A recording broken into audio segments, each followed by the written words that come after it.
नई उम्मीदें, नए सपने और एक नई शुरुआत, क्योंकि हर सुबह लेकर आती है अवसर अपार और हम आपके लिए लेकर आए हैं नया सवेरा। नया सवेरा में हम बात करेंगे नए भारत की। प्रेस रिपोर्ट्स के जरिए आपको बताएंगे समाचार पत्रों की सुर्खियां और आत्मनिर्भर होते भारत की झलक भी आपको दिखाएंगे। साथ ही साथ आर्थिक विकास की रफ्तार से भी आपको जोड़ेंगे। इसके अलावा बात करेंगे सेहत की भी, बताएंगे आपको टेक टॉक और नजर डालेंगे वर्ल्ड वॉच पर भी, और वो हर बात जो आपके दिन को बनाएगी खास। नमस्कार, आपके साथ मैं हूं पराक्रम सिंह शेखावत और मैं हूं आपके साथ संध्या शर्मा। तो आइए नया सवेरा की कर लेते हैं शुरुआत सुर्खियों के साथ।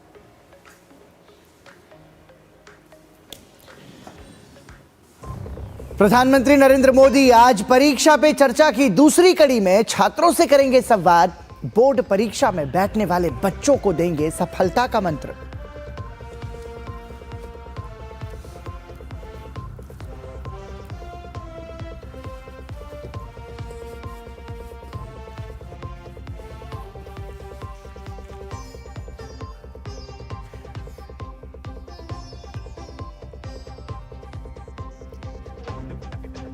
सेशल्स के राष्ट्रपति डॉक्टर पैट्रिक एर्मिनी आज राष्ट्रपति द्रौपदी मुर्मू से करेंगे मुलाकात। प्रधानमंत्री नरेंद्र मोदी के साथ द्विपक्षीय मुद्दों पर करेंगे बातचीत।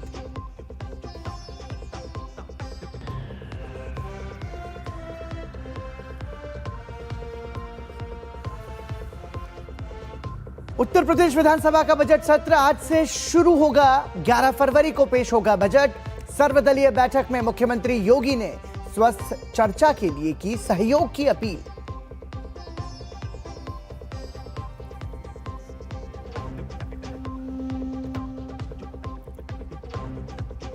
जापान के आम चुनाव में प्रधानमंत्री सनाए तकाइची के सत्तारूढ़ गठबंधन को जबरदस्त जनादेश। प्रधानमंत्री मोदी ने सनाए तकाइची को ऐतिहासिक जीत पर दी बधाई।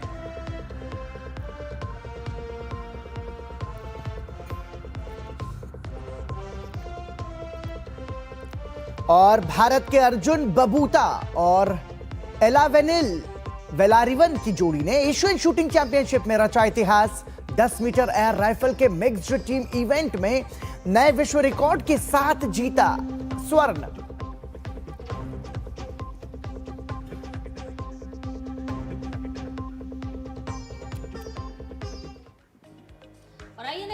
विस्तार से कर लेते हैं शुरुआत। आपको बता दें कि प्रधानमंत्री नरेंद्र मोदी आज सुबह परीक्षा पे चर्चा के 9वें संस्करण के दूसरे भाग में देश के विद्यार्थियों से परस्पर संवाद करेंगे। ये कार्यक्रम सुबह 10 बजे विभिन्न मंचों से प्रसारित किया जाएगा। कुछ ही दिनों में होने जा रही बोर्ड परीक्षाओं को देखते हुए विद्यार्थियों से संवाद का मुख्य केंद्र परीक्षा का दबाव, तैयारियों की रणनीति, समय प्रबंधन और आत्मविश्वास के प्रति सकारात्मक सोच में मदद करना होगा। प्रधानमंत्री ने एक सोशल मीडिया पोस्ट में कहा कि इस भाग में तमिलनाडु में कोयम्बटूर, छत्तीसगढ़ में रायपुर, गुजरात में देवमोगरा और असम में गुवाहाटी से परीक्षा योद्धाओं से संवाद होगा। परीक्षा पे चर्चा के 9वें संस्करण के दूसरे भाग का प्रसारण प्रधानमंत्री नरेंद्र मोदी के YouTube चैनल, दूरदर्शन और शिक्षा मंत्रालय के सोशल मीडिया प्लेटफॉर्म पर किया जाएगा। इस कार्यक्रम का प्रसारण वेव्स OTT और दूसरे OTT प्लेटफॉर्म पर भी होगा। परीक्षा पे चर्चा के इस सत्र में प्रधानमंत्री बोर्ड परीक्षाओं के तरीके, आत्मविश्वास पैदा करने, सकारात्मक बने रहने और मानसिक तनाव और दबाव जैसी आम चुनौतियों से निपटने के बारे में उपयोगी सलाह को साझा करेंगे। कार्यक्रम का पहला भाग 6 फरवरी को प्रसारित किया गया था, जिसमें प्रधानमंत्री नरेंद्र मोदी ने प्रश्नों के उत्तर दिए थे और प्रतिभागियों के साथ परस्पर संवाद भी किया था।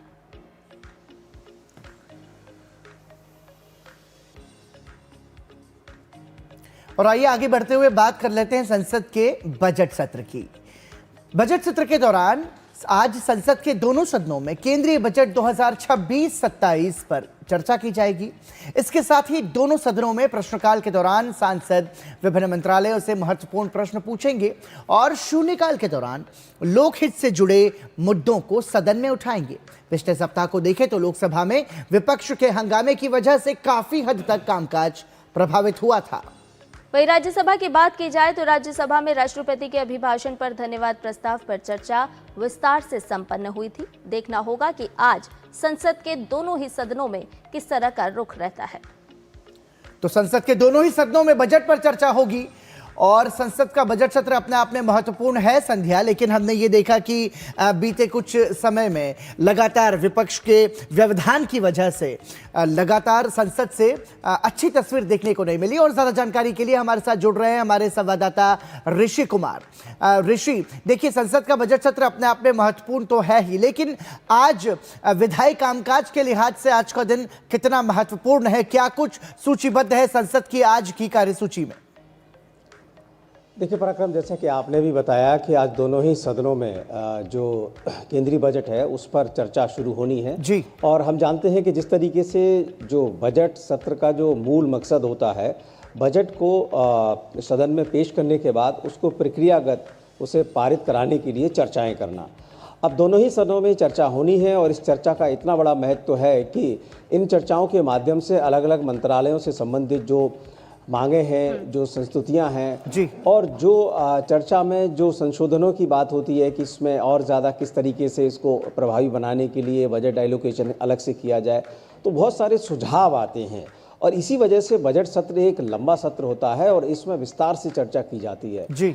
आज हम देखेंगे दोनों सदनों में जिस तरीके से चर्चा की शुरुआत होगी, इस चर्चा में सत्ता पक्ष और विपक्ष का रुख क्या रहता है।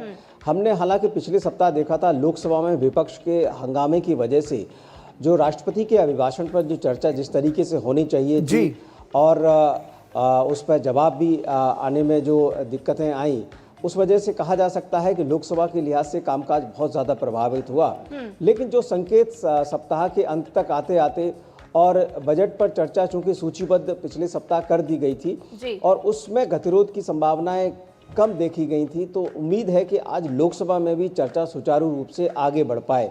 तो देखना होगा कि लोकसभा में स्थिति क्या रहती है, क्योंकि राज्यसभा में तो जो वस्तु स्थिति है कि जब हम राष्ट्रपति अभिभाषण पर हमने विस्तार से चर्चा कर ली है तो बजट पर गतिरोध की कोई गुंजाइश नहीं है क्योंकि वहाँ पर स्थिति सामान्य है। लेकिन लोकसभा में देखना होगा, लेकिन जो सूत्र बताते हैं कि इस पर अब विपक्ष भी चर्चा करने के लिए तैयार है, क्योंकि वो मुद्दा जो था वो दूसरा था और राष्ट्रपति अभिभाषण में मुद्दों के हिसाब से विपक्ष ने अपनी रणनीति अपनाई थी। खासतौर से राहुल गांधी ने जो तमाम आरोप प्रत्यारोप का दौर शुरू किया था उसमें सरकार ने उनको कटघरे में खड़ा किया था और जो उस सदन में जो आरोप प्रत्यारोप का जो दौर देखने को मिला, निश्चित तौर से उसमें कामकाज प्रभावित हुआ। लेकिन अब चूंकि लगने लगा है कि लोकसभा में चर्चा होगी तो ये सुखद होगा कि अगर विस्तार से चर्चा होती है लोकसभा में भी, तो जो बजट का जो मूल मकसद होता है कि सभी बिंदुओं पर, सभी मंत्रालयों पर और सभी योजनाओं पर विस्तार से चर्चा होने के बाद उसे पारित कराए तो वो ज़्यादा बिल्कुल ऋषि, उम्मीद यही है कि आज संसद के दोनों ही सदनों में सुचारू रूप से जो कार्यसूची है उसके अनुरूप संचालित की जाए सदन की कार्रवाई। बहुत बहुत शुक्रिया ऋषि, तमाम जानकारी हमसे साझा करने के लिए। और सेशल्स के राष्ट्रपति डॉक्टर पैट्रिक एर्मिनी आज प्रधानमंत्री नरेंद्र मोदी के साथ हैदराबाद हाउस में उच्च स्तरीय शिखर वार्ता करेंगे, जिसमें दोनों देशों के बीच रक्षा और समुद्री सुरक्षा को लेकर कई महत्वपूर्ण समझौतों पर हस्ताक्षर होने की उम्मीद है। राजकीय यात्रा के आज के कार्यक्रम की शुरुआत राजघाट पर राष्ट्रपिता महात्मा गांधी को श्रद्धांजलि अर्पित करने के साथ होगी और इसके बाद वो विदेश मंत्री डॉक्टर एस जयशंकर से भी मुलाकात करेंगे। कल रविवार को राष्ट्रीय राजधानी पहुंचने पर उनका भव्य स्वागत हुआ था और आज शाम वो राष्ट्रपति भवन में राष्ट्रपति द्रौपदी मुर्मू से भेंट करेंगे। भारत और सेशल्स के बीच राजनयिक संबंधों की 50वीं वर्षगांठ के अवसर पर हो रही ये वार्ता हिंद महासागर में सागर विजन को सशक्त बनाने की दिशा में एक बड़ा कदम मानी जा रही है। तो प्रधानमंत्री नरेंद्र मोदी और राष्ट्रपति एर्मिनी के साथ भी मुलाकात होगी और राष्ट्रपति द्रौपदी मुर्मू से भी शाम को ये मुलाकात करेंगे। तो प्रधानमंत्री नरेंद्र मोदी और एर्मिनी शिखर वार्ता अपने आप में महत्वपूर्ण, भारत और सेशल्स के संबंधों को मजबूती देने की दिशा में भी ये जो भेंट है ये महत्वपूर्ण होने वाली। आपको बता दें कि सेशल्स के राष्ट्रपति भारत दौरे पर हैं, राजघाट पर बापू को श्रद्धांजलि देंगे, हैदराबाद हाउस में प्रधानमंत्री नरेंद्र मोदी से मुलाकात करेंगे, साथ ही राष्ट्रपति द्रौपदी मुर्मू से भी मुलाकात होगी। वहीं द्विपक्षीय, क्षेत्रीय और आपसी हितों पर चर्चा होने की पूरी उम्मीद है। तो सेशेल्स के राष्ट्रपति भारत दौरे पर हैं। प्रधानमंत्री नरेंद्र मोदी से उनकी मुलाकात होगी। वहीं राजनयिक संबंधों की अगर बात करें तो 50वीं वर्षगांठ दोनों देश मना रहे हैं, भारत और सेशेल्स। भारत और सेशेल्स की मित्रता के 50 वर्ष पूरे हुए हैं। सेशेल्स को 29 जून 1976 को स्वतंत्रता मिली थी। तो राजनयिक संबंधों के लिहाज से भारत और सेशेल्स के जो संबंध है वो खासे प्रगाढ़ हैं। सेशेल्स भारत का अहम साझेदार भी है। सेशेल्स हिंद महासागर में भारत का प्रमुख रणनीतिक पड़ोसी भी है। बिल्कुल, साथ ही सेशेल्स भारत का महत्वपूर्ण साझेदार तो है ही, लेकिन उन दोनों की जो संबंध हैं वो दशकों पुराने हैं। भारत सेशेल्स के बीच ऐतिहासिक समुद्री संबंधों पर यह साझेदारी आधारित है। आधुनिक कूटनीति से पहले के समुद्री आदान प्रदान की विरासत भी है। साथ ही साझा लोकतांत्रिक मूल्य और आपसे विश्वास जो है वो भी दोनों के बीच के बेहतर संबंधों की महत्वपूर्ण कड़ी है। रक्षा और सहयोग की सुरक्षा की यदि बात की जाए तो समुद्री सुरक्षा के लिए दोनों देशों की रणनीतिक साझेदारी है। भारत ने तटीय निगरानी के लिए रडार और गश्ती नौकाएं भी दी हैं। रुक करते अगली खबर का। केंद्रीय गृह मंत्री अमित शाह छत्तीसगढ़ की अपनी 3 दिवसीय यात्रा के अंतिम दिन आज बस्तर के जगदलपुर पहुंचेंगे। यहां वो बस्तर पंडुम महोत्सव 2026 के समापन समारोह में मुख्य अतिथि के रूप में शामिल होने वाले हैं। बस्तर पंडुम महोत्सव क्षेत्र की समृद्ध आदिवासी संस्कृति, परंपराओं और लोक कलाओं का प्रतीक माना जाता है, जिसमें बस्तर की सांस्कृतिक विरासत की झलक देखने को मिलती है। गृह मंत्री अमित शाह का ये दौरा ऐसे समय पर हो रहा है जब बस्तर संभाग में सुरक्षा हालात को लेकर बड़े पैमाने पर नक्सल विरोधी अभियान चल रहे हैं। केंद्र सरकार ने बस्तर को नक्सल मुक्त बनाने की डेडलाइन 31 मार्च 2026 तय की है। पिछले करीब 1.5 महीने में ये गृह मंत्री अमित शाह का दूसरा बस्तर दौरा है। इसमें इस क्षेत्र को लेकर केंद्र की गंभीरता साफ नजर आ रही है। गृह मंत्री के दौरे को देखते हुए जगदलपुर और आसपास के इलाकों में सुरक्षा के भी पुख्ता इंतजाम किए गए हैं।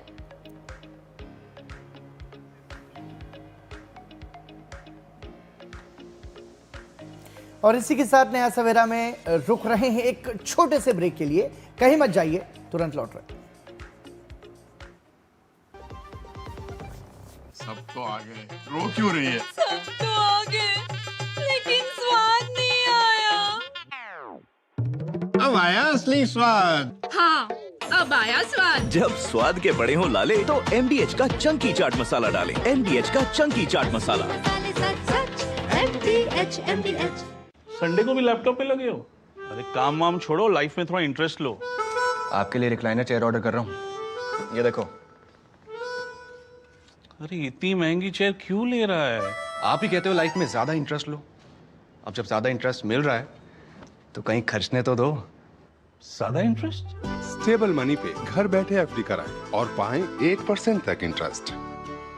स्टेबल मनी, इंडिया का FD booking app, download now. जब धरती चीर कर निकलता है लोहे का पत्थर और मिलता है मोंगिया के जोश से, फिर तपता है, पिघलता है और बनता है फौलाद। अब होता है सरिया सारी खूबियों के साथ। मोंगिया स्टील, मजबूत देश का मजबूत सरिया। विभाग अनेक, कंप्लेंट बॉक्स 1। किसी भी सरकारी दफ्तर, विभाग या बैंक से जुड़ी शिकायत के लिए pgportal.gov.in पर जाएं, रजिस्टर करें, संबंधित विभाग चुनें, शिकायत दर्ज करें और ट्रैकिंग आईडी नोट करें। SMS या ईमेल पर एक्नॉलेजमेंट पाएं और शिकायत का जवाब सीधे मंत्रालय से प्राप्त करें। अब तक 1 करोड़ 12 लाख से अधिक भारतीयों ने भरोसा जताया। CP ग्राम्स, आपकी हर शिकायत का हल। अभी शिकायत दर्ज करें pgportal.gov.in। ओ हरि भैया, अरे वाह, खेतों में कौन सी फसल लगाए हो? 12 महीने कमा कर दे ऐसी फसल। क्या? मैंने नया व्यवसाय शुरू किया है। उसके लिए पैसे? इसमें किसी निवेश की जरूरत ही नहीं। अच्छा मुखिया जी। अरे मुखिया जी नमस्ते। अरे हरी, कब आ रहे हो? आप बस चलिए, मैं पहुंचता हूं। अब मैं LIC एजेंट हूं। LIC एजेंट बनो, अब बड़ा सोचो। हमारी वेबसाइट पर जाएं या अपनी नजदीकी LIC शाखा से संपर्क करें। ब्रेक के बाद नया सवेरा में आपका एक बार फिर से स्वागत है। आइए खबरों में बढ़ते हैं आगे और आपको लिए चलते हैं उत्तर प्रदेश से जुड़ी हुई खबर। जी हां, उत्तर प्रदेश विधानसभा का बजट सत्र आज से शुरू होने जा रहा है। बजट सत्र 20 फरवरी तक चलेगा। राज्यपाल आनंदीबेन पटेल के अभिभाषण के साथ बजट सत्र की शुरुआत होगी। राज्यपाल दोनों सदनों के संयुक्त सत्र को संबोधित करेंगी। इसके बाद औपचारिक कार्य होंगे। 11 फरवरी को उत्तर प्रदेश विधानसभा में वित्तीय वर्ष 2026-27 का बजट पेश किया जाएगा। 2027 में होने वाले विधानसभा चुनाव से पहले योगी सरकार का ये आखिरी पूर्ण बजट होगा। उत्तर प्रदेश सरकार की ओर से पेश होने वाले बजट का आकार इस बार करीब 9 लाख करोड़ रुपए का हो सकता है। सरकार का मुख्य ध्यान प्रदेश के विकास और आम लोगों की सुविधाओं पर रहने वाला है। खासतौर पर सड़क, पुल, शहरों के विकास और बुनियादी ढांचे पर बड़ा खर्च किए जाने की संभावना है। इसमें सरकार किसानों और महिलाओं को लेकर भी कुछ बड़ी योजनाएं सदन में पेश कर सकती है। वहीं शिक्षा, स्वास्थ्य, आवास, खाद्य सुरक्षा और सामाजिक सुरक्षा से जुड़े कार्यक्रमों को और भी मजबूत करने की तैयारी होगी। योगी सरकार की छवि कानून व्यवस्था को लेकर बेहतर रही है। इस क्षेत्र में भी बजट का प्रावधान किया जा सकता है। इससे पहले वित्तीय वर्ष 2025-26 में उत्तर प्रदेश का बजट करीब 8.08 लाख करोड़ रुपए था। बजट पेश होने के बाद राज्यपाल के अभिभाषण पर चर्चा शुरू होगी। 12 फरवरी को भी धन्यवाद प्रस्ताव पर चर्चा जारी रहेगी। 13 फरवरी को चर्चा के बाद मुख्यमंत्री योगी आदित्यनाथ इस पर अपना जवाब पेश करेंगे। 16 से 20 फरवरी तक सदन में विभागीय बजट प्रस्तावों पर चर्चा होगी।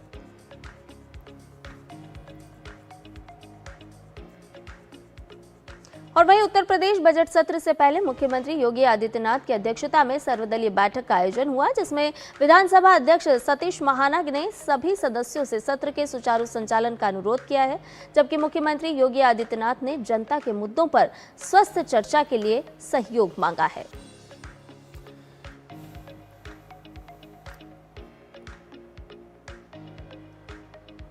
और एसआईआर से जुड़े एक महत्वपूर्ण मामले पर सुप्रीम कोर्ट में आज सुनवाई होनी है। सुप्रीम कोर्ट की 3 जजों की पीठ के सामने पश्चिम बंगाल में चल रही एसआईआर प्रक्रिया सुनवाई के लिए सूचीबद्ध है। संभावना है कि मुख्यमंत्री ममता बनर्जी 4 फरवरी की तरह एक बार फिर इस मुद्दे पर अदालत के सामने अपना पक्ष रखेंगी। ममता ने आरोप लगाया है कि चुनाव से ठीक पहले पश्चिम बंगाल को निशाना बनाया जा रहा है और राज्य में बड़े पैमाने पर वोटर्स के नाम सूची से हटाए जा रहे हैं। उधर ममता बनर्जी के उच्चतम न्यायालय में व्यक्तिगत उपस्थिति को संवैधानिक रूप से अनुचित और कानूनी रूप से अस्वीकार्य बताते हुए शीर्ष अदालत ने एक आवेदन दायर किया है।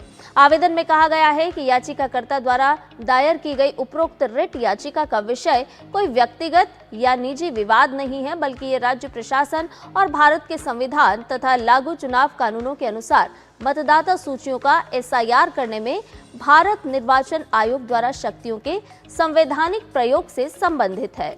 आवेदन में कहा गया है, ऐसी परिस्थितियों में याचिकाकर्ता, जो कि वर्तमान मुख्यमंत्री है, व्यक्तिगत हैसियत से उपस्थित होने का दावा नहीं कर सकती है और इस न्यायालय के समक्ष कोई भी प्रतिनिधित्व अनिवार्य रूप से पश्चिम बंगाल राज्य का प्रतिनिधित्व करने वाले विधिवत नियुक्त अधिवक्ताओं के माध्यम से ही होना चाहिए।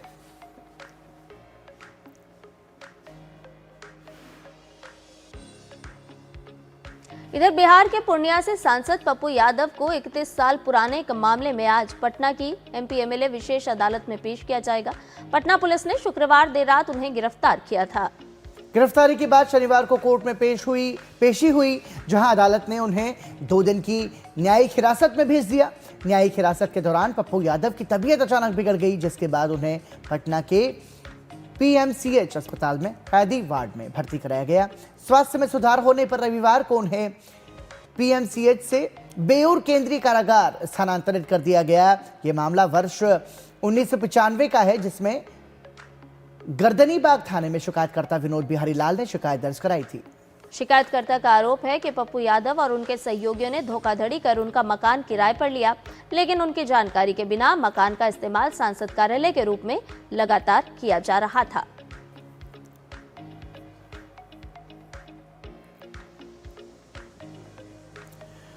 और आइए बढ़ते हैं आगे और संध्या बात कर लेते हैं एआई इम्पैक्ट इंडिया समिट जो हमारे देश में होने भी वाला है। भारत उसको होस्ट करेगा, लेकिन आपको बता दें 2047 तक विकसित भारत के लक्ष्य को हासिल करने में भी एआई बड़ा मददगार होने वाला है।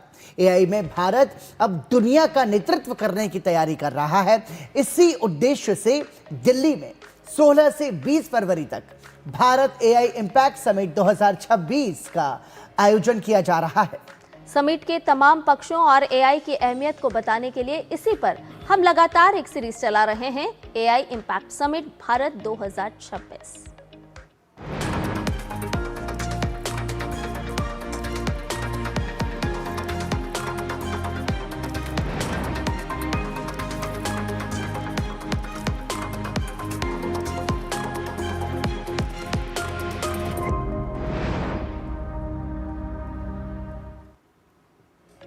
साल 2047 ये वो वर्ष है जिसको ध्यान में रखते हुए मोदी सरकार हर क्षेत्र में तेज गति से आगे बढ़ रही है।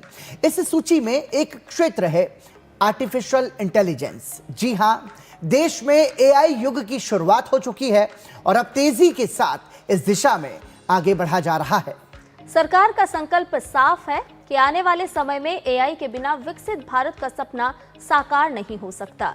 तो आइए आपको बताते हैं कि कैसे एआई दुनिया में आया और फिर कैसे अब हर क्षेत्र में इसकी भागीदारी बढ़ती जा रही है। भारत बन रहा एआई सुपर पावर। भारत में एआई का बढ़ता दबदबा। हिंदुस्तान में एआई युग का आगाज। अब वो दिन दूर नहीं जब भारत एआई का पावर सेंटर बनकर विश्व पटल पर चमकता सितारा होगा। यकीनन भारत में एआई की धुआंधार शुरुआत ने एक उम्मीद की किरण दिखाई देने लगी है कि 2047 में तकनीकी क्षेत्र में हिंदुस्तान दुनिया को न सिर्फ लीड करेगा बल्कि दुनिया के टॉप विकसित देशों में गिनती भी होगी। प्रधानमंत्री मोदी के दूरदर्शी नेतृत्व में भारत एआई में परिवर्तन के दौर से गुजर रहा है। भारत के इतिहास में पहली बार सरकार सक्रिय रूप से एआई इकोसिस्टम को स्वरूप दे रही है, जहां कंप्यूटिंग पावर, जीपीयू और अनुसंधान के अवसर आसान कीमत पर मुहैया होंगे। पहले के समय की तुलना में भारत में अब एआई कुछ विशेष लोगों तक ही सीमित नहीं रहा। दूरदर्शी नीतियों के माध्यम से मोदी सरकार छात्रों, स्टार्टअप्स और इनोवेटर्स को विश्व स्तरीय एआई इंफ्रास्ट्रक्चर के साथ सशक्त बना रही है। इंडिया एआई मिशन और एआई के लिए उत्कृष्टता केंद्रों की स्थापना जैसी पहल देश के एआई इकोसिस्टम को मजबूत कर रही है। ये कोशिश 2047 तक विकसित भारत के दृष्टिकोण के अनुरूप है, जहां भारत एआई पावर हाउस बनने की आकांक्षा रखता है। भारत में एआई के लिए बुनियादी ढांचा तैयार करना और एआई को भारत के लिए कारगर बनाना के विजन से उत्साहित होकर कैबिनेट ने मार्च 2024 में इंडिया एआई मिशन को मंजूरी दी, जिसका 5 साल के लिए बजट 10,371.92 करोड़ है। ये मिशन भारत को एआई में वैश्विक नेता बनाने की दिशा में एक निर्णायक कदम है। 10,000 जीपीयू के शुरुआती लक्ष्य से भारत ने अब 38,000 जीपीयू हासिल कर लिए हैं, जो विश्व स्तरीय एआई संसाधनों तक किफायती पहुंच प्रदान करता है। इंडिया एआई मिशन के 7 स्तंभ हैं, जिनमें इंडिया एआई कंप्यूट स्तंभ, इंडिया एआई एप्लीकेशन डेवलपमेंट पहल, एआई कोष data set platform, India AI foundation models, India AI future skills, India AI startup वित्त पोषण, सुरक्षित और विश्वसनीय एआई। वर्तमान में भारत में एआई इकोसिस्टम की बात करें तो इस दिशा में भारत का प्रौद्योगिकी क्षेत्र तेजी से विस्तार कर रहा है। प्रौद्योगिकी और एआई इकोसिस्टम में 60 लाख से ज्यादा लोग काम कर रहे हैं। देश में 1800 से ज्यादा वैश्विक क्षमता केंद्र हैं, जिनमें 500 से अधिक एआई पर केंद्रित हैं। भारत में लगभग 1.8 लाख स्टार्टअप्स हैं और पिछले साल लॉन्च हुए नए स्टार्टअप्स में से लगभग 89% ने अपने उत्पादों या सेवाओं में एआई का इस्तेमाल किया। एआई अपनाने में अग्रणी क्षेत्र है औद्योगिक और ऑटोमोटिव, उपभोक्ता वस्तुएं और खुदरा क्षेत्र, बैंकिंग, वित्तीय सेवाएं और बीमा और स्वास्थ्य सेवा। ये मिलकर एआई के कुल मूल्य का लगभग 60% का योगदान करते हैं। हाल ही में किए गए एक बीसीजी सर्वेक्षण के अनुसार लगभग 26% भारतीय कंपनियों ने बड़े पैमाने पर एआई परिपक्वता हासिल कर ली है। बताया जाता है कि एआई का इतिहास 1950 के दशक में शुरू हुआ, जब एलन ट्यूरिंग और जॉन मैकार्थी जैसे वैज्ञानिकों ने कंप्यूटर के इंसानों की तरह सोचने की क्षमता पर रिसर्च शुरू की। ये भी पता चलता है कि साल 1956 में डार्टमाउथ कॉन्फ्रेंस में इसे आधिकारिक नाम मिला। शुरुआती उत्साह के बाद एआई विंटर 70 से 80 के दशक आया, लेकिन 1990 के बाद मशीन लर्निंग और डीप लर्निंग के साथ एआई में तेजी से विकास हुआ। साल 1960 के दशक में प्रोफेसर HN महाबाला के कार्यों के साथ भारत में AI की शुरुआत हुई। वर्तमान में नीति आयोग AI के विकास पर जोर दे रहा है, जिससे 2035 तक GDP में महत्वपूर्ण बढ़ोतरी की संभावना है। इंडिया AI इम्पैक्ट समिट, जो 16 से 20 फरवरी 2026 को नई दिल्ली में होने वाला है, इसके अब तक आयोजित 4 ग्लोबल AI समिट में सबसे बड़ा होने की उम्मीद है। इस सम्मेलन ने दुनिया भर के देशों से 35,000 से ज्यादा पंजीकरण के साथ अभूतपूर्व रुचि आकर्षित की है।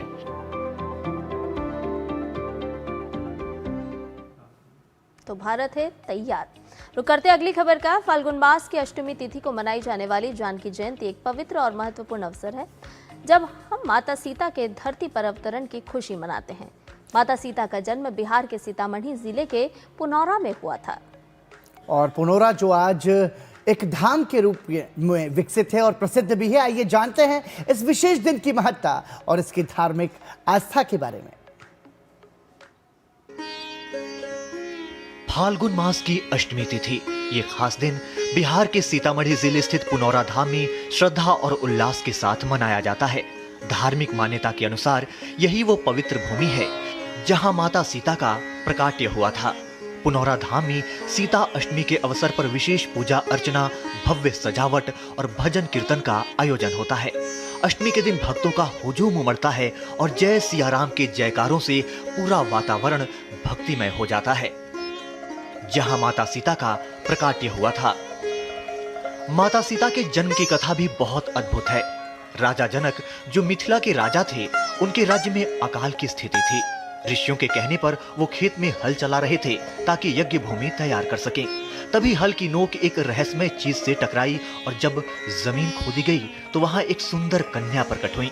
राजा जनक ने इसे ईश्वर का वरदान मानते हुए उन्हें अपनी पुत्री के रूप में अपनाया। इस कन्या का नाम सीता रखा गया। इस प्रकार माता सीता को भूमिपुत्री यानी धरती की बेटी भी कहा जाता है।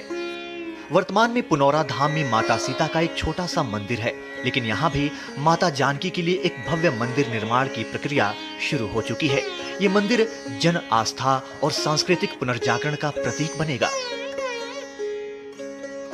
धार्मिक मान्यताओं के अनुसार प्रभु राम मर्यादा पुरुषोत्तम हैं, तो माता सीता त्याग, सहनशीलता और मर्यादा की प्रतिमूर्ति हैं। यही कारण है कि आज भी उनके जीवन से जुड़े आदर्श समाज को प्रेरणा देते हैं। सीता अष्टमी केवल एक धार्मिक पर्व नहीं, बल्कि भारतीय संस्कृति में नारी सम्मान का भी प्रतीक है। Bureau report, DD news.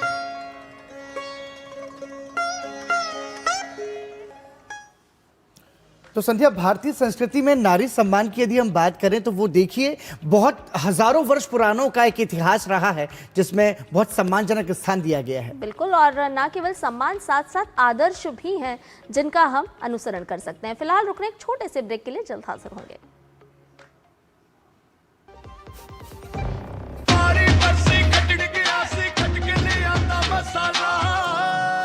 मसाला होए छोलिए दा या लोबिए दा, पंजाबी छोले दा या पिंडी चने दा। अब छोलिया हो या लोबिया, पंजाबी छोले या पिंडी चने, सबको मजेदार बने। जब घर का कमाने वाला चला जाता है तो वक्त के साथ शायद उसके जाने का दुख कम हो जाए, लेकिन एक मिडिल क्लास फैमिली फाइनेंशियली टूट जाती है। फैमिली के लिए अपना फर्ज निभाओ। पॉलिसी बाजार पर 2 करोड़ का टर्म लाइफ इंश्योरेंस सिर्फ 700 रुपए महीने से शुरू। मेरी पसंद, मेरी पसंद, मेरी पसंद, मेरी पसंद, हमारी पसंद, हम सबकी पसंद। मजबूत देश का मजबूत सरिया हो गया steel. Message message message. Dear investor, एक एक्सपर्ट स्टॉक टिप खास आपके लिए। ये ऐप डाउनलोड करो और पैसे डबल करो। एक्सपर्ट जी, बदमाश का बाप हूँ मैं। ऐप डाउनलोड करने से पहले मैं आपका पूरा रिपोर्ट कार्ड निकालूं। मैं मूर्ख नहीं हूँ। डिस्टेंस। यूपीआई कहता है अगर कोई ऐसी सलाह दे तो पहले एडवाइजर की पूरी जांच कर ले और कहे मैं मूर्ख नहीं।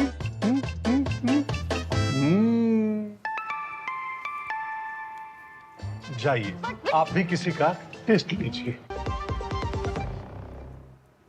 और ब्रेक के बाद नया सवेरा में आपका एक बार फिर से स्वागत है। और आइए अब रुक कर लेते हैं समाचार पत्रों में कौन कौन सी खबरें प्रकाशित हैं, उन खबरों का। और समाचार पत्रों के माध्यम से कुछ रोचक, कुछ अलग जानकारी हम आपको देने की कोशिश कर रहे हैं। तो हुबली में एक ऐसा गांव जहां पर शाम 7 से 9 बजे के बीच लग जाता है स्क्रीन कर्फ्यू। मतलब शाम 7 से 9 बजे के बीच हुबली के इन गांवों में कोई मोबाइल फोन, टीवी स्क्रीन और कंप्यूटर, लैपटॉप पर काम नहीं करता। बच्चों की पढ़ाई की शुरुआत बेहतर तरीके से हो सके, परीक्षा में वो अच्छा परफॉर्म कर सके, इसको लेकर के एक बहुत बड़ा संदेश इस खबर के माध्यम से। तो कुछ कर्फ्यू भी अच्छे होते हैं। रुक करते हैं अगली खबर का और कुछ अलग इस कॉलम के साथ। आज ये खबर प्रकाशित है। दरअसल सेना के सबसे बड़े दल ने एवरेस्ट फतह कर Guinness book of world record में अपना नाम दर्ज कराया है और लेफ्टिनेंट कर्नल मनोज ने इसका नेतृत्व किया। 49 सदस्यीय दल पहाड़ की चोटी पर पहुंचा और 22 जवान 27 शेरपा अभियान में शामिल रहे। और इसके अलावा एक ऐसी महत्वपूर्ण खबर जो आपके और हमारे स्वास्थ्य से जुड़ी हुई है। किडनी ट्रांसप्लांट एक बहुत बड़ा विषय है हमारे देश का, जिसमें बहुत सारे लोग इससे परेशान होते हैं।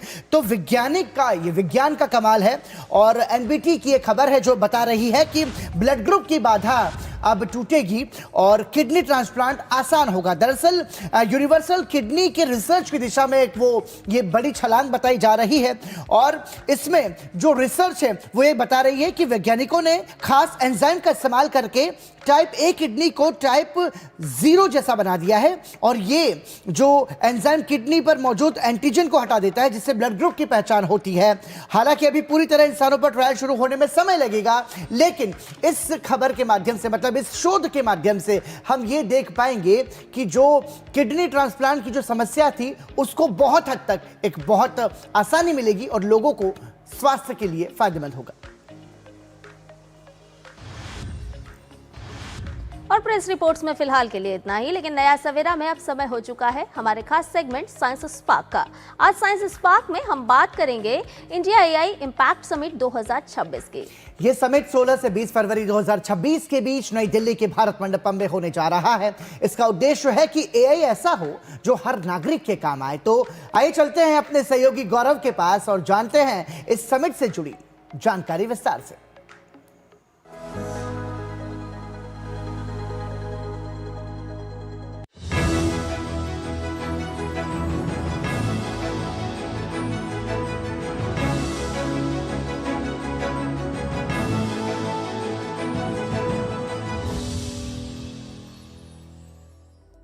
मोबाइल, इंटरनेट और स्मार्ट मशीनों की दुनिया में अब एक नई ताकत तेजी से उभर रही है, जो कि है आर्टिफिशियल इंटेलिजेंस यानी कि एआई। ये तकनीक मशीनों को सोचने और सीखने की क्षमता देती है, लेकिन असली सवाल यह है कि एआई किसके लिए होगा और किस तरह से ये देश दुनिया के काम आएगा। इससे क्या और कितनी मदद हम इंसानों को मिलेगी? इसी सवाल का जवाब देने के लिए भारत 16 से 20 फरवरी 2026 को नई दिल्ली में इंडिया एआई इम्पैक्ट समिट 2026 आयोजित कर रहा है, जहां एआई को सीधे आम लोगों की जिंदगी से जोड़ने की कोशिश होगी। इस समिट का संदेश साफ है, AI for all, welfare for all, happiness of all, यानी तकनीक ऐसी हो जो हर इंसान के काम आए। तो साइंस स्पार्क के इस सेगमेंट में हम विस्तार से जानेंगे कि एआई के इस समिट के जरिए भारत दुनिया के सामने साइंस एंड टेक्नोलॉजी के नए रूप को किस तरह से सबके सामने रख रहा है। समिट में होने वाले इवेंट्स कौन से हैं और इनसे क्या फायदा होगा? इंडिया एआई इम्पैक्ट समिट 2026 में कई ऐसे खास और रोचक इवेंट्स आयोजित किए जा रहे हैं, जिनका मकसद एआई को किताबों और लैब से निकालकर सीधे लोगों की जिंदगी से जोड़ना है। इसमें सबसे बड़ा इवेंट है AI for all global impact challenge, जहां दुनिया भर से आए 1300 से ज्यादा एआई समाधान चुने गए हैं और उनमें से टॉप 20 इनोवेशन नई दिल्ली में दिखाए जाएंगे, जिनमें से 10 को विजेता बनाया जाएगा। ये समाधान शिक्षा, स्वास्थ्य, खेती, जलवायु और सरकारी सेवाओं जैसी समस्याओं को एआई से हल करने पर आधारित है। इसके अलावा एआई बाई हर चैलेंज खासतौर पर महिलाओं द्वारा बनाए गए एआई सॉल्यूशंस के लिए है, जिसमें 800 से ज्यादा महिला नेतृत्व वाले इनोवेशन आए और 30 को शॉर्टलिस्ट किया गया है। यह महिलाओं को टेक्नोलॉजी में आगे लाने की बड़ी पहल है। छात्रों और युवाओं के लिए युवा एआई चैलेंज रखा गया है, जिसमें 13 से 21 साल के छात्र अपने एआई आइडियाज दुनिया के सामने रखेंगे, जिससे कम उम्र में ही नवाचार और वैज्ञानिक सोच को बढ़ावा मिलेगा। साथ ही एक रिसर्च सिंपोजियम भी होगा, जहां भारत और दुनिया के वैज्ञानिक एआई के भविष्य, सुरक्षा और समाज पर उसके असर पर चर्चा करेंगे। इन सभी इवेंट्स का सीधा फायदा ये होगा कि अच्छे एआई आइडियाज को सरकार, उद्योग और निवेशकों का समर्थन मिलेगा।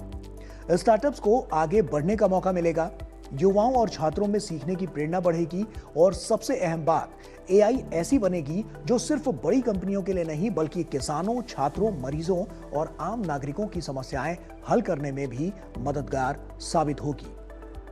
ये तो रही बात इस पूरे समिट की। आइए इसे अब हर एक इवेंट के जरिए एक एक कर समझते हैं। सबसे पहले बात करते हैं AI for all global impact challenge क्या है और इसका मकसद क्या है। AI for all global impact challenge एक वैश्विक पहल है जिसका मकसद ऐसी AI तकनीकों को पहचानना है जो बड़े पैमाने पर समाज की समस्याओं का समाधान कर सके। इस पहल के जरिए यह समिट उन लोगों और स्टार्टअप्स को ढूंढती है जो AI का इस्तेमाल इलाज, शिक्षा, खेती, पर्यावरण, शासन और रोजगार जैसी असली समस्याओं को हल करने में कर रहे हैं।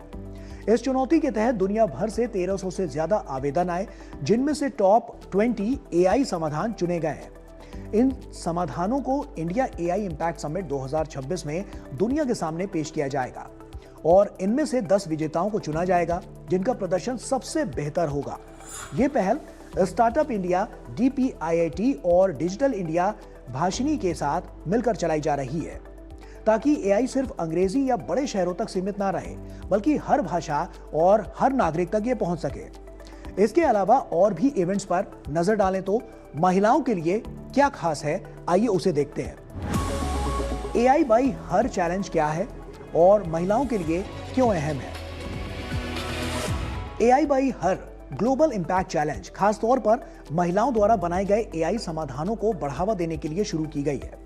यह एक ऐसा मंच है जहां महिलाएं अपनी AI से जुड़ी सोच और तकनीक को पूरी दुनिया को दिखा सकती हैं। इस ग्लोबल इंपैक्ट चैलेंज में 800 से ज्यादा महिला नेतृत्व वाले AI समाधान सामने आए, जिनमें से 30 को शॉर्टलिस्ट किया गया, जिसमें से अंत में 10 विजेता चुने जाएंगे। और ये पहल NITI Aayog women entrepreneurship platform के साथ मिलकर की जा रही है।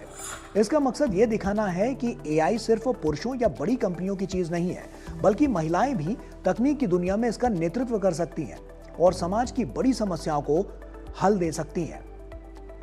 इसके बाद अब बात आती है युवाओं की। तो आइए जानते हैं कि युवाओं के लिए क्या खास है। युवा AI ग्लोबल यूथ चैलेंज छात्रों और युवाओं के लिए क्यों खास है। यह भारत सरकार द्वारा शुरू की गई एक पहल है जिसका पूरा नाम यूथ फॉर उन्नति एंड विकास विद AI है। युवा AI ग्लोबल यूथ चैलेंज उन छात्रों और युवाओं के लिए है जिनकी उम्र 13 से 21 साल के बीच की है, यानी स्कूल और कॉलेज में पढ़ने वाले बच्चे भी अब AI के जरिए दुनिया को बदल सकते हैं। इस चुनौती का मकसद है युवाओं को यह एहसास कराना कि वे सिर्फ तकनीक के उपभोक्ता नहीं बल्कि तकनीक के निर्माता भी बन सकते हैं। जो छात्र और युवा इस चुनौती में चुने जाएंगे उन्हें अपने AI idea India AI impact summit 2026 में पेश करने का मौका मिलेगा। ये पहल माई भारत और NIELIT के साथ मिलकर चलाई जा रही है।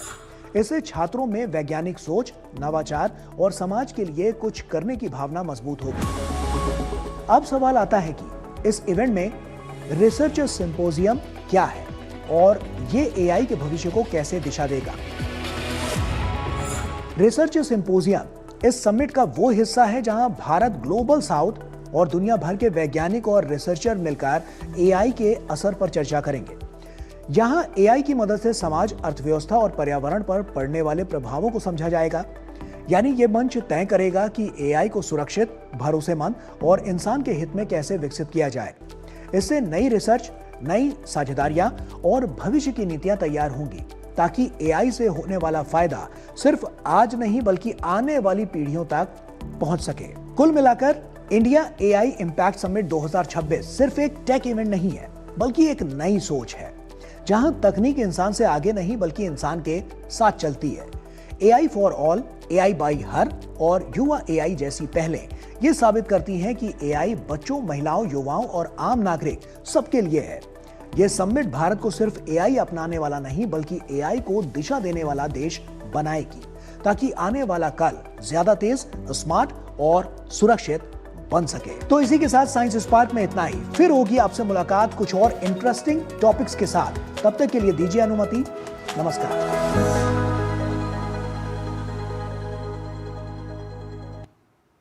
और आइए बढ़ते हैं आगे और दुनिया भर की महत्वपूर्ण खबरों पर नजर डालते हैं अराउंड द वर्ल्ड में।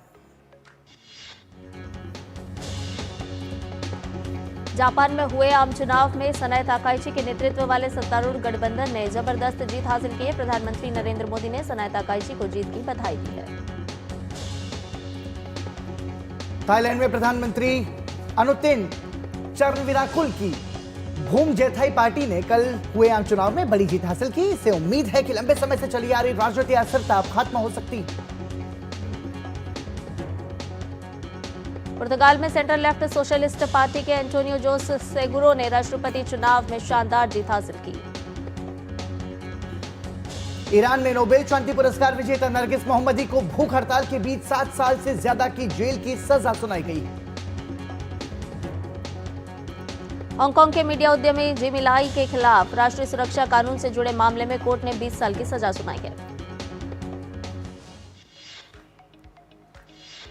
और आइए बात कर लेते हैं हमारे खास सेगमेंट मनी मंत्र की। महंगाई के दौर में अगर आप बिना जोखिम के सुरक्षित निवेश की तलाश में हैं तो आरडी स्कीम आपके लिए एक भरोसेमंद विकल्प बन सकती है। आरडी यानी रिकरिंग डिपॉजिट स्कीम में निवेशकों को हर महीने एक निश्चित रकम जमा करनी होती है। ये स्कीम उन लोगों के लिए बनाई गई है जो एक साथ बड़ी रकम निवेश नहीं कर सकते हैं लेकिन नियमित बचत की आदत डालना चाहते हैं। आइए समझते हैं इसे आसान शब्दों में कि क्या है रिकरिंग डिपॉजिट। आरडी सुरक्षित निवेश है, नियमित बचत को बढ़ावा देती है। साथ ही विशेष बचत खाता हर महीने सुनिश्चित करता है। मैच्योरिटी पर मूलधन के साथ ब्याज भी मिलता है।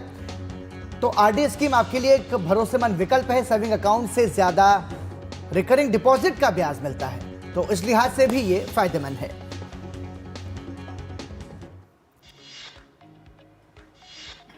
और भारत में होने जा रही एआई इम्पैक्ट समिट से पहले हमने सॉकेट एआई के फाउंडर अभिषेक अप्रवाल से बात की है। तो आइए आपको दिखाते हैं उनका इस समिट और भारत में एआई की संभावनाओं को लेकर क्या कुछ कहना है।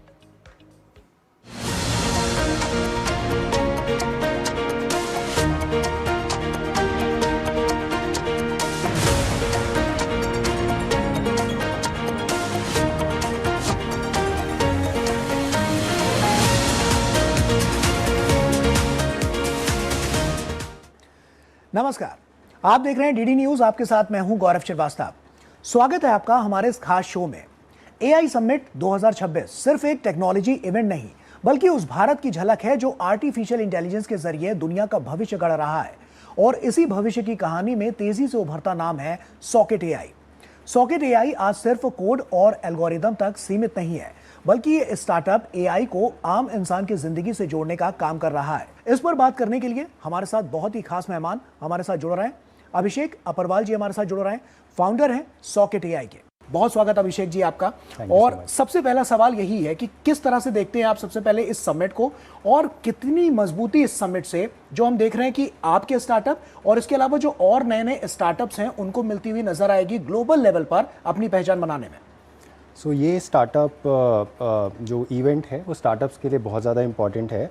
सबसे पहले जो इम्पैक्ट समिट है वो सिर्फ एक इंडिया का इवेंट नहीं है, ये एक विश्व भर में इवेंट हो रहा है जो एआई के अराउंड जितने भी लोग काम करते हैं वो उन सबको इकट्ठा करके इंडिया में लेके आ रहा है। इस इम्पैक्ट समिट के थ्रू जो ग्लोबल समिट है हम ये प्रेजेंट कर रहे हैं कि इंडिया अब सिर्फ एक कंज्यूमर नहीं है एआई का कंज्यूमर हम काफ़ी समय से रह चुके हैं। हम उस कंज्यूमर माइंडसेट से हम अब बिल्डर माइंडसेट पे जा रहे हैं। एंड इम्पैक्ट समिट एक नींव रख रहा है उस पर्टिकुलर चीज़ के लिए जहाँ पर हम प्रेजेंट करेंगे कि हमारे इंडिया के अंदर कितनी क्षमता है जहाँ पर हम एआई कैपेबिलिटीज़ बिल्ड कर सकते हैं और ना कि सिर्फ बिल्ड कर सकते हैं उसको कंज्यूम करने के लिए बल्कि बिल्ड कर सकते हैं उसको दुनिया भर में ग्लोब में एक्सपोर्ट करने के लिए। तो उस मायने से ग्लोबल जो इम्पैक्ट समिट है वो काफ़ी इम्पैक्ट होने वाला है जिसका। एंड मैं ये होप करता हूँ कि हम सब स्टार्टअप्स को अपॉर्चुनिटी मिलेगी ज़रूर इम्पैक्ट समिट में अपने जो हम प्रोडक्ट्स बिल्ड कर रहे हैं उसको पूरे वर्ल्ड को दिखाने के लिए। निश्चित तौर पर जब हम बात करते हैं इसकी, तो गवर्नमेंट का आप कितना बड़ा सपोर्ट मानते हैं, सपोर्ट सिस्टम कितना मिला है जिससे जो नए नए स्टार्टअप्स आए हैं और आप जैसे जो स्टार्टअप्स हैं जो अच्छा ग्रोथ कर रहे हैं उनको बहुत ज़्यादा पावर और बूस्ट मिलता हुआ नजर आया? बिल्कुल, ये बहुत इंपॉर्टेंट सपोर्ट है। मैं एक छोटी सी स्टोरी शेयर करना चाहता हूँ। सो सॉकेट AI जब हमने ये काम शुरू किया था लार्ज लैंग्वेज मॉडल्स बनाने का, लगभग 2 साल पहले था। एंड इसकी शुरुआत हुई थी जब सैम ऑल्टमैन इंडिया में आए थे। एंड उन्होंने एक चैलेंज प्रेजेंट किया था कि इंडिया ये चीज़ नहीं कर सकता। हम लोग मैं और कुछ मेरे फ्रेंड्स जो थे ISC से, हम लोग यही प्रॉब्लम पे काम कर रहे थे ISC बैंगलोर में, बट एक छोटे स्केल पर। हम लैंग्वेज मॉडल्स ट्रेन करते हैं, लेकिन एक छोटे स्केल पर। जब हमने देखा कि इंडिया एक फ्रंटियर टेक्नोलॉजी बनाने की कोशिश कर रहा है, हमने ये सोचा कि हमें ये ज़रूर अटेम्प्ट करना है। 2 साल लगभग हम लोगों ने एक छोटा मॉडल बनाया जिसको हमने नाम दिया प्रज्ञा। प्रज्ञा एक 1.25 बिलियन पैरामीटर का एक स्मॉल लैंग्वेज मॉडल है जो 4 इंडियन लैंग्वेजेस में स्क्रैच से बिल्ड है। एंड लगभग हमने 1-1.5 साल वेट किया एंड देन हमें अपॉर्चुनिटी मिली जहाँ पर इंडिया AI मिशन ने फाउंडेशन मॉडल बिल्ड करने के लिए एक प्रपोजल ओपन किया। एंड हमें लगा कि ये हमारे लिए सबसे बेस्ट अपॉर्चुनिटी है। इंडिया को एक फाउंडेशन मॉडल की बहुत आवश्यकता है, हम किसी और पर निर्भर नहीं हो सकते। और अब इंडिया मिशन के थ्रू हमें वो अपॉर्चुनिटी मिल रही है जहाँ पे हमें पूरा सपोर्ट है गवर्नमेंट का।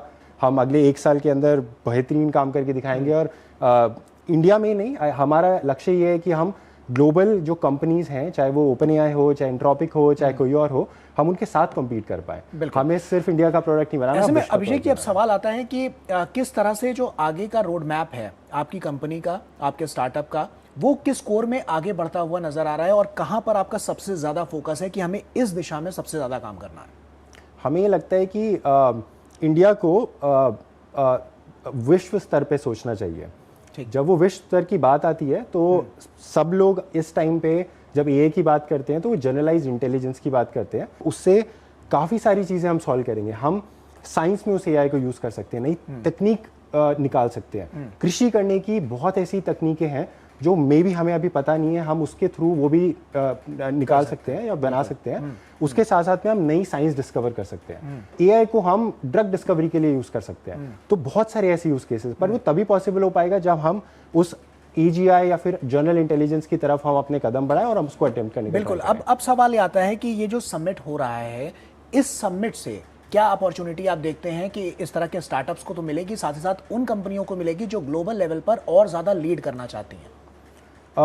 बिल्कुल मिलेगी। इस समिट में अगर आप देखेंगे तो बहुत रजिस्ट्रेशन हैं और काफ़ी स्टार्टअप्स रिप्रेजेंट हो रहे हैं इस पॉइंट पे। एंड ये ग्लोबल स्टेज है रिप्रेजेंटेशन का, जहाँ पर हम सिर्फ ये बात नहीं करेंगे कि हम इंडिया के लिए क्या बना रहे हैं, हम बिल्कुल करेंगे, पर हम विश्व स्तर पे ये भी बता पाएंगे कि हम इंडिया से विश्व के लिए क्या बना रहे हैं। तो वो ऑलरेडी कॉन्वर्सेशंस लाइंड अप है। सॉकेट AI भी बढ़ चढ़ के इम्पैक्ट समिट में पार्टिसिपेट कर रहा है। हम इवेंट्स ऑर्गेनाइज कर रहे हैं जहाँ पर हम फ्रंटियर AI की बात करेंगे कि इंडिया में फ्रंटियर AI पे क्या काम हो रहा है। और हमारा खासकर एम्फेसिस ये है कि उस इम्पैक्ट को हम ग्लोबल साउथ तक कैसे लेके जा सकते हैं। तो इंडिया को ग्लोबल साउथ में काफ़ी अच्छी अपॉर्चुनिटी है एक लीडर की तरह उभरने के लिए, खासकर AI के क्षेत्र में। और सिर्फ मैन पावर के पॉइंट ऑफ व्यू से नहीं, हमारे पास टैलेंट और स्किल बहुत है। ग्लोबल साउथ के पास हम पूरा ये जो टैलेंट है हम वो एक्सपोर्ट कर सकते हैं, हम AI को भी एक्सपोर्ट कर सकते हैं। तो ये हम लेके जाएंगे इम्पैक्ट समिट में और ये हम रिप्रेजेंट करेंगे। और इसके अलावा किस तरह से आप देखते हैं, क्योंकि फ्यूचरिस्टिक जो प्लान्स हैं वो हम देख रहे हैं सॉकेट AI के काफ़ी बड़े हैं, आने वाले टाइम में क्या कुछ आप करने वाले हैं, और मल्टी लैंग्वेज जो मॉड्यूल्स हैं उस पर किस तरह से काम किया जा रहा है? हमने इस पॉइंट पे पिछले 6 महीने से बहुत फोकस दिया है कि हम भारत की 22 भाषाएं और उन्हीं 22 भाषाओं के अंदर जितने हमारे डायलेक्ट्स अवेलेबल हैं, हमने सबका डेटा इकट्ठा करा है। हमने इस सारे डेटा को इकट्ठा करके हम एक मॉडल को दे रहे हैं जो कि अभी हमारा फर्स्ट स्टेज जो है वो एक मैथ एंड कोड का मॉडल है, जिसको हम इम्पैक्ट समिट तक लॉन्च भी करेंगे और हम वहाँ पे उसको डेमोन्स्ट्रेट भी करेंगे। उस मैथ एंड कोड आप देख सकते हैं कि हमारा IT सेक्टर इतना बड़ा है। उस IT सेक्टर के अंदर मैथ एंड कोड जो मॉडल है, जहाँ पे हम एजेंट्स का यूज कर सकते हैं कोडिंग के लिए, वो बहुत प्रोमिनेंटली यूज होता है। लेकिन इंडिया के पास आज भी अपना खुद का एक एजेंटिक मॉडल नहीं है जो मैथ और कोड में कुछ कर सकता है। तो हम जो मॉडल बना रहे हैं, आप उसमें सिर्फ इंग्लिश में कोड नहीं लिख पाएंगे, आप उसके अंदर हिंदी में इंस्ट्रक्शन दे सकते हैं, गुजराती में इंस्ट्रक्शन दे सकते हैं, पंजाबी मराठी में इंस्ट्रक्शन दे सकते हैं और वो कोड जनरेट करेगा। इसमें एक सवाल आता है कि एआई से जब इस तरह के कोई इंस्ट्रक्शंस दिए जाते हैं तो एआई का जो जवाब आता है उसमें कई बार छोटी छोटी गलतियां भी महसूस होती हैं। उसको लेकर सॉकेट एआई क्या कर रहा है कि लोगों तक सही इंफॉर्मेशन सही तरीके से पहुंचे, उसके लिए ये कितना बड़ा चैलेंज आप मानते हैं और इस पर किस तरह से काम हो रहा है? नहीं, ये बहुत इंटरेस्टिंग पॉइंट है। एंड जब हमारी पीएम के साथ में इंटरेक्शन हुआ था तो उन्होंने हमें कुछ चीज़ों के बारे में बताया था कि उनकी प्रायोरिटीज़ क्या है। उसके अंदर एथिक्स, रिस्पॉन्सिबल एआई और हैलुसिनेशन की जो प्रॉब्लम्स हैं वो सबसे ज़्यादा हाईलाइटेड थी। उन्होंने हमें बताया कि एक ऐसा एआई इंडिया को बनाना है जो कि अनबायस्ड हो। हमें ये मेक श्योर करना है कि इंडिया से जो एआई जाए वो साइटेड हो, जो भी इंफॉर्मेशन आप दे रहे हैं उसके सोर्सेज के बारे में पता हो, और हमें ये वेरीफाइड इंफॉर्मेशन बाहर जाए और लोगों को ये ना लगे कि ये सिर्फ एआई जनरेटेड है, ये भी हो कि वो एक वेरीफाइड सोर्स से इंफॉर्मेशन आई है। बिल्कुल। पीएम मोदी के साथ इंटरेक्शन कैसा रहा, वो एक्सपीरियंस कैसा था? बहुत अच्छा था इंटरेक्शन। एंड जब हम उनके साथ में इंटरेक्ट कर रहे थे तो इट वाज बिल्कुल एकदम एट पीस वाला मोमेंट था, जहाँ पर पीएम मोदी हमारे साथ जोक कर रहे थे, हम पीएम मोदी के साथ जोक कर रहे थे। And it was very much like he is very much open, he is very much open ideas के तौर पर, he is very much open in terms of interaction with us. And बिल्कुल ऐसा फीलिंग नहीं हुआ कि हम उनके साथ में पहली बार मिल रहे थे। And it was a fantastic moment and a very proud moment too. बिल्कुल। इंडिया का फ्यूचर ग्लोबल एआई के लेवल पर आप कैसे देखते हैं और सॉकेट एआई उसमें कैसे अपनी बड़ी भूमिका निभा रहा है? इंडिया का फ्यूचर बहुत ज़्यादा ब्राइट है जब एआई की बात आती है। अगर आप आज के टाइम में देखेंगे तो सिर्फ ये बाइपोलर वर्ल्ड है जब एआई की बात आए। एक तरफ यूएस है और एक तरफ चाइना है। यूएस के अपने बायसेस हैं, चाइना के अपने बायसेस हैं, लेकिन अगर आप इंडिया को देखें, इंडिया कहीं पे सेंटर में एग्जिस्ट करता है। एंड सॉकेट एआई इसी चीज़ के लिए हम शुरू कर रहे हैं इंडिया से। एंड बट हम जो एका मॉडल या एका इनिशिएटिव जो हम प्रोजेक्ट जो इंडिया या मिशन के हम अंडर में कर रहे हैं, उसके अंदर हम 22 भारतीय भाषाएं, लगभग 20 ग्लोबल साउथ की भाषाएं और लगभग 20 से ज़्यादा प्रोग्रामिंग लैंग्वेजेस पर उस मॉडल को ट्रेन कर रहे हैं। तो 45 से ज़्यादा लैंग्वेजेस हैं जिस पे वो मॉडल ट्रेन होगा। एंड हमारा पूरा फोकस ग्लोबल साउथ के ऊपर भी है। हम उन लैंग्वेजेस को भी रिप्रेजेंटेशन देना चाहते हैं जो प्रोमिनेंटली रिप्रेजेंटेड नहीं है। आप कोई भी ओपन सोर्स या क्लोज सोर्स मॉडल देखें तो India will play a very important role in this case. चलिए, उम्मीद करते हैं कि ये जो समिट है उससे सॉकेट एआई समेत और जो तमाम स्टार्टअप्स हैं उनको बहुत बड़ा बूस्ट मिलेगा। बहुत बहुत शुक्रिया अभिषेक जी हमसे यहाँ पर जुड़ने के लिए और तमाम बातचीत हमसे यहाँ पर करने के लिए। Thank you. साफ तौर पर एआई को लेकर जो तैयारियां हैं वो इस समिट से और ज्यादा मजबूत होती हुई नजर आएंगी, क्योंकि आने वाला समय आर्टिफिशियल इंटेलिजेंस को लेकर तेज गति से आगे है। टेक्नोलॉजी में बहुत कुछ होने वाला है और इस समिट से भारत की जो मजबूत छवि है वो और ज्यादा सशक्त होती हुई नजर आएगी। तो इसी के साथ फिलहाल इतना ही। पूरी टीम को दीजिए इजाजत। आप बने रहिए डीडी न्यूज के साथ। नमस्कार।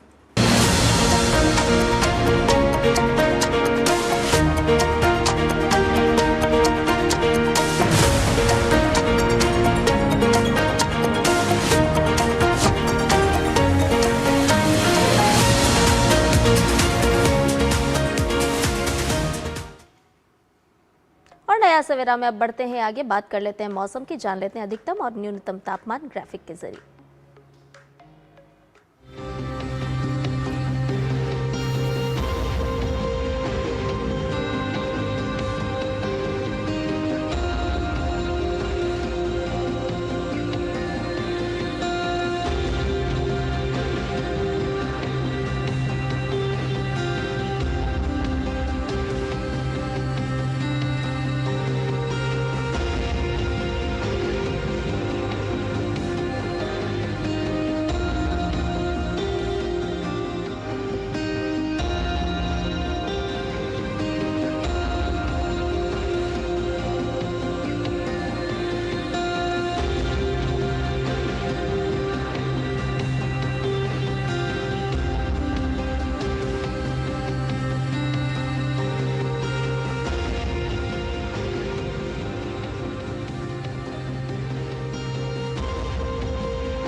और इसी के साथ नया सवेरा में अब वक्त आ गया है आपसे विदा लेने का, लेकिन जाने से पहले आपको दिखाते हैं पेरू के वर्जिन ऑफ कैंडेलारिया के त्योहार के मौके पर हुई नृत्य और सूट ऑफ लाइट्स प्रतियोगिता के नृत्य के दृश्यों के साथ।